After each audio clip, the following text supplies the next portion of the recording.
All right, I bet you've never heard a keynote speaker open up with a promise like this. By the end of this talk, you're going to have the solution to every problem. Trust me, I'm an expert.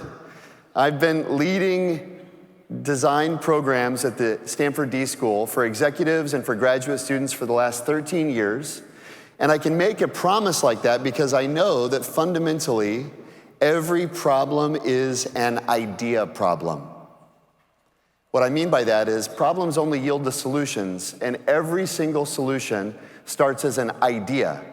And today, I'm going to teach you a practice to generate novel ideas. Ideas that have the potential to turn into solutions that can transform your life, your work, and make the world a better place. The single greatest determinant of the quality of your ideas, paradoxically, is the quantity of your ideas. So to give an example, you can look at the work of Jerry Utley.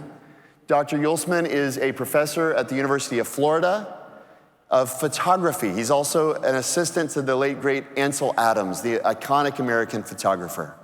And Utley divided his class in half. You can imagine half of this room here. He says to half of the room, your grade at the end of the semester is going to be determined by how incredible of a photo you turn in. If you want to get an A, and who doesn't want to get an A, here's the grading criteria for you all. One spectacular photo. Okay? I'm going to bring in an esteemed jury of my peers, and they are going to evaluate the quality of your work. The other half of the class, he says, okay, at the end of the semester, we're going to grade your work entirely differently. I'm going to have the jury look at it, but they're not even really going to look. Because to get an A, what you need to do is focus on turning in at least 100 photographs. And it doesn't matter how bad they are. If you turn in 100, you're going to get an A. If you turn in 90, you're only going to get a B, et cetera, et cetera. So he effectively divides the room into a quality cohort and a quantity cohort. And this happens year after year after year. The thing that's astounding to new jurors, and certainly to the students, is at the end of the semester, two amazing things happen. One is this group of people whose job it is to turn in a spectacular photo, how many A's do they typically assign? 0. Nobody in the quality orientation of the class gets an A. The other thing that's astounding to the jurors is many people turn in 100 photos. How hard could that be, right? But the amazing thing is there are lots of A quality, A caliber photos in this group as well. And Utley's findings perfectly align with Dr. Dean Keith Simonson's. Instead of looking for a really great photo or a really good idea, you should actually focus on generating more. And I would submit to you that a photo is just a metaphor for spectacular work.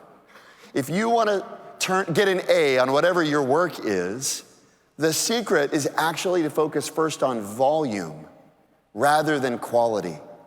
To get one commercially viable outcome at the end of an innovation funnel, you need to start with 2,000 ideas. For the vast majority of you, this is probably 1, maybe 2 orders of magnitude more than what you defined as a lot of ideas. Most people go 20, 30, I'll probably have a good idea there. No. You need a ton more ideas than you realize. And before you start questioning the sources of the data, this is actually something that holds true across categories.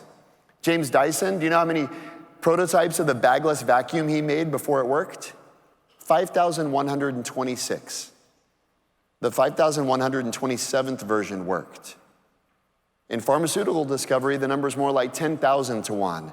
The head of the Taco Bell food lab, she said she tested 2,000 different variations of the Doritos Locos taco shell.